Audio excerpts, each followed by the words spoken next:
Hello friends, good morning. कैसे हैं आप सब? आई होप आप सब बहुत अच्छे होंगे और एकदम मज़े में होंगे। और आप सभी को मकर संक्रांति की ढेर सारी शुभकामनाएं।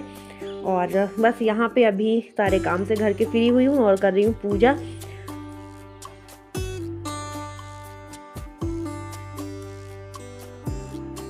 और पूजा करने के बाद में फिर मैं यहाँ पे जो ये तिली लेके आए थे श्याम के पापा, ख़रीद के लेके आए, क्योंकि इस बार घर पे हुई नहीं है। बारिश की वजह से सब फसल बाजरा की ख़राब हुई थी, तैसे ही तिली की फसल भी ख़राब हुई थी, तो बिल्कुल घर पे तो हुई नहीं है।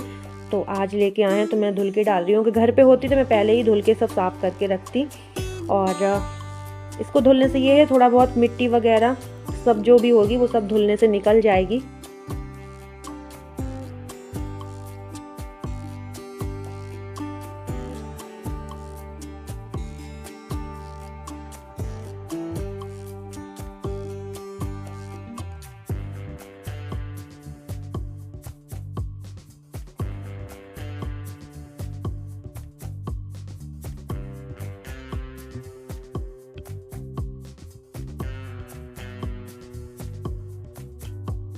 और ऊपर छत में धूप में डाल आई हूँ तिली सूखने के लिए। उसके बाद में यहाँ पे मैं बना रही हूँ सब्जी। और आज मैं बना रही हूँ मठा के आलू, जो कि लाइट नहीं है इस वजह से कुछ वो इस तरीके से दिख रहे हैं, लेकिन वो खाने में और देखने में वैसे रियल में बहुत टेस्टी थे। और काफ़ी दिन बाद बना रही हूँ मैं मठा के आलू। और ये है उसके अगले दिन की वीडियो। तो बस यहाँ पे जो कल तिली सूखने के लिए डाली थी धुल के, वही साफ़ कर रही हूँ मैं। वैसे तो धुलने में सब कचड़ा निकल जाता है, फिर भी जैसे कि जो धुलने में नहीं निकल पाता है, वैसे बीनने लायक जो कचड़ा हो वो सब देख रही हूँ, जैसे कि कंकड़ वगैरह ना हो। और नानी कह रही ला हम भी देख लेते हैं, इसमें थोड़ा बहुत जो कूड़ा होगा निकलवा देंगे तो जल्दी हो जाएगा, क्योंकि तुरंत ही छोटे से दिन होते हैं ख़त्म हो जाते हैं, ताकि लड्डू बनाने की तैयारी करेंगे। और मम्मी भी आ गई हैं अब। उसके बाद में चावल का आटा पहले ही भून लिया था, तो यहाँ पे चावल के आटा के लड्डू बनाएंगे। और ये देखो श्याम को, मतलब चारों साइड से एर घेर घूम के यहीं आ रहा है, मतलब उसे ये लग रहा है कि सारा काम तो मैं ही कर लूँ, तो फिर हम लोगों की तो ज़रूरत ही नहीं है बनाने की, श्याम ही बना लेगा। कहीं ये चम्मच उठा, कहीं वो आटा उठा, कहीं वो चीनी उठा, बस ये कर रहा है वो। तो यहाँ पे जो बूरा था, तगार जो होती है, वही मिक्स करेंगे चावल के आटे के साथ में। तो वही मैं छान रही थी। मम्मी कहेंगी देख लो शायद इधर कुछ वो ना हो, वैसे तो तगार में क्या कूड़ा रखा, फिर भी दुकान से जैसे आता है खट्टा कट्टा में रखा रहता है। तो बस यहाँ पे जो खोया था, खोया पूरा मैंने मिला दिया है। और पहले खोया के साथ में चावल के आटे को अच्छे से मिक्स कर लेंगे, और फिर उसके बाद में इसमें तगार वगैरह मिलाऊंगी, घी तगार ये सब। और यहाँ पे मम्मी जब तक मूंग दाल निकाल के लेके आई हैं, तो ये कह रही थी इसमें जो कुछ होगा साफ़ करके इसको, और इसको फूलने के लिए पानी में डाल देंगे, ताकि कल इसके बनेंगे मंगोड़े। और ये देखो, मतलब उसको चैन नहीं पड़ रही है, बार बार हाथ लगाना ही है। आके वहाँ दादी के पास जा रहा है, थोड़ी देर बाद मेरे पास आ रहा है, बस ये कर रहा है वो।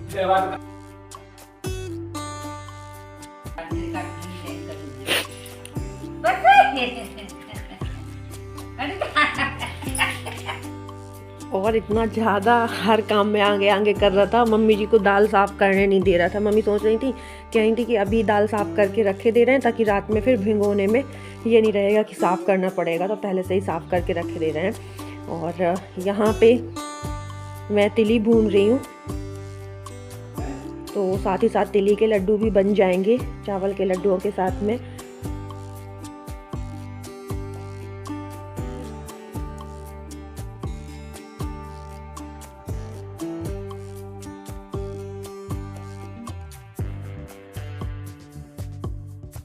और यहाँ गुड़ रख दिया है पकने के लिए, अच्छे से टाइट चाशनी बन जाएगी, तब तक पका लेंगे। और जो खोया वाली कढ़ाई थी, उसी कढ़ाई में मैंने रख दिया है गुड़।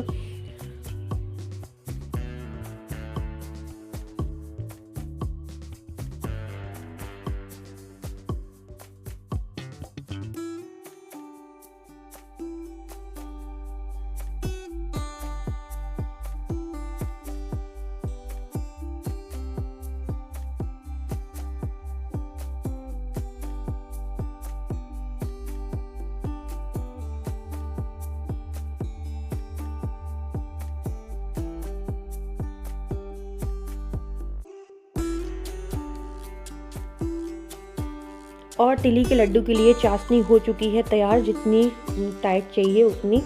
और कढ़ाई में ही जो तिली भुनी हुई थी वो डाल दी है। वैसे ये होता है ना कि थाली या परात में मिक्स करते थे गुड़ और ये तिली वगैरह, लेकिन इसमें ये है कि जैसे थोड़ा भुरभुरा हो जाएगा, लड्डू बनाते नहीं बनेगा, तो फिर से इसको आग में रख के फिर से बांधने लायक लड्डू गरम कर सकते हैं। इस वजह से फिर कढ़ाई में ही तिली को पूरा मिक्स कर दिया है गुड़ के साथ में। और ना गरम ही गरम जितने बंध जाएं उतने बन जाते हैं, फिर तुरंत भुरभुरा होने लगता है। इस वजह से थोड़ा हाथ गीले करके पानी लगा के ऐसे बनाने हम लोग जल्दी जल्दी चालू करेंगे, नहीं तो फिर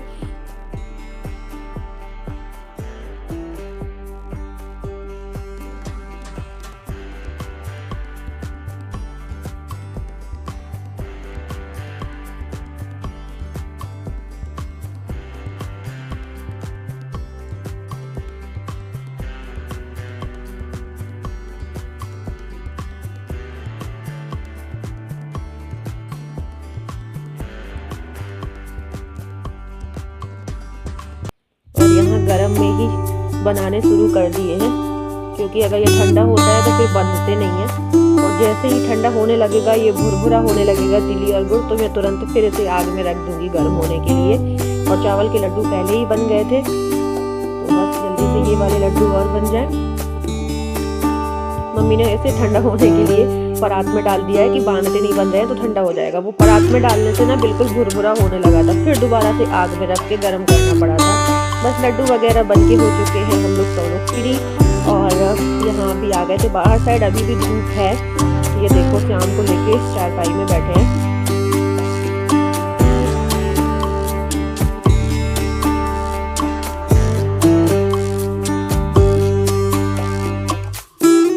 और अब हो गया है गाय भैंसों की सानी का टाइम। तो यहाँ पे ये जो पाठ बनता है डेली, वो भगवाना लेके आए हैं, क्योंकि अब सारे जानवरों की सानी करेंगे, भैंस की, गाय की, सबकी। और अभी जानवर है नहीं है, क्योंकि जानवर आ जाएंगे ना तो फिर एक ही मचाते हैं वो। इस वजह से जब तक वो खेत से आएंगे उसके पहले ही मम्मी और ये सानी कर रहे हैं सबकी।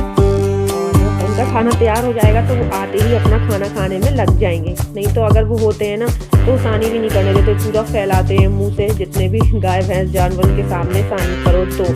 और यहाँ पे इसकी अलग मस्ती चल रही है, डंडा छड़ी सब हाथ में है।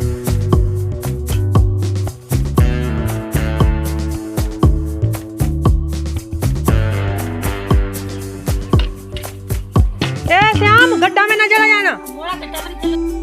और बारी बारी से गाय भैंस और जो पड़िया है छोटी, उसकी सबकी सानी कर दी है। जैसे कि इस साइड का भैंस के लिए एरिया है तो यहाँ पे कर रहे हैं, पीछे साइड भी कर दी है, वहाँ पड़िया बनती है उसके लिए भी हो गई है, उस साइड गाय की भी सानी हो गई है। बारी बारी से सबकी सानी होती जा रही है।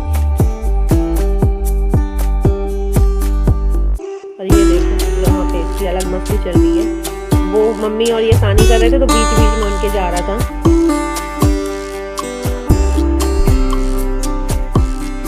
किसने बनाया है ये घर? तुमने? ये देखो कितना अच्छा घर बनाया है गाय भैंसों के लिए। बिल्कुल हवा नहीं जाती है इसमें। अंदर से दिखाऊं,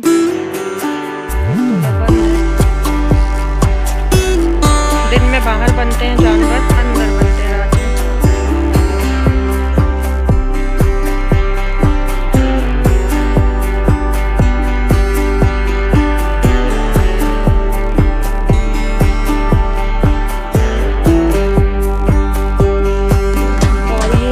छप्पर इन्होंने और पापा ने मिलके बनाया है ना, इसका जो गेट है ना यहाँ पे साइड बना दिया गया है। ये तिरपाल जो है पन्नी से पूरा गेट बंद कर दिया गया है, पर्दा टाइप का लगा दिया है ताकि रात में से हवा नहीं जाए इसमें, क्योंकि यहाँ अंदर बांधे जाते हैं।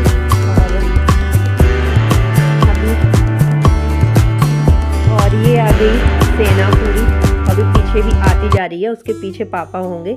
और ये देखो सेनापति तो गाय है, क्योंकि आगे आगे ही आती है, सबसे आगे आती है। घर के जितने जानवर हैं सबसे पहले यही आती है। और बता दी वीडियो में अच्छे लग रहे हैं। देखो इसको ऐसे हाथ से निकाला। मैं अलग यूनिक ड्रेस बनाई है इस बार। वैसे वो पूरी मम्मी ऐसे ज्वाइंट कर देती तो उनके हाथ पैर में घुसेड़ने में दिक्कत होती है। दोनों साइड की बाएं वाले में पहनाओ ना तो अपने हाथ तो ऐसे होते हैं, भगवान जी तो ऐसे ऊपर नीचे करते नहीं है, उनसे बोलो कहना जी ऊपर करो नीचे करो, ऐसे करते नहीं है, वो तो ऐसे खींच के पहनाते हैं। तो इसलिए ये ऐसे बेल्ट वाली उन्होंने बनाई है। इस बेल्ट को ऐसे ऐसे निकाला, नेक के पास से ऐसे घुमाया और ऐसे इस हाथ को ऐसे निकाल दिया, तो ये देखो पूरे कवर हो गए। ये बेल्ट यहाँ पर ऐसे इजीली लग भी गया, है ना। और ऐसे ये पूरे पहन गए। इस बेल्ट को यहाँ पर ऐसे कर दो तो कोई दिक्कत नहीं है। ऐसी 2 बनाई होंगी ड्रेस ना। हाँ अच्छे लग रहे हैं। ऐसी 2 बनाई, बिल्कुल सेम टू सेम ऐसी ही 2 ड्रेस बनाई है। एक अपने लड्डू गोपाल जी की, यही साइज यही डिजाइन। एक कल बनाई थी जो मैंने अपने को पहना दी, एक आज बनाई जो। और टोपी भी सही है, एकदम परफेक्ट है, लेकिन बड़ी है थोड़ी सी, लेकिन चल जाएगी, है ना। बड़े वाले लड्डू गोपाल जी के लिए भी बनाई थी मम्मी ने ड्रेस। बड़े वालों को तो अच्छी लग रही है, लेकिन बड़े ये है कि सब पहनाते बन जाता है। उनकी टोपी है ना तो आराम से लगाती बन जाती है। छोटे वाले की टोपी ऐसे लगाओ ना तो कहीं हाँ कहीं वहाँ कहीं यहाँ ऐसे प्यारे लग रहे हैं ना। और आप सभी को मकर संक्रांति की ढेर सारी शुभकामनाएं। और आज का ब्लॉग यहीं पे करते हैं एंड, मिलते हैं आपको अगले नेक्स्ट ब्लॉग के साथ में। और अगर आज का ब्लॉग पसंद आया हो तो लाइक कर दीजिएगा, और जो न्यू हो वो सब्सक्राइब कर लें ताकि हमारे न्यू ब्लॉग आप तक ऐसे ही पहुंचते रहें। Bye bye, love you all, take care.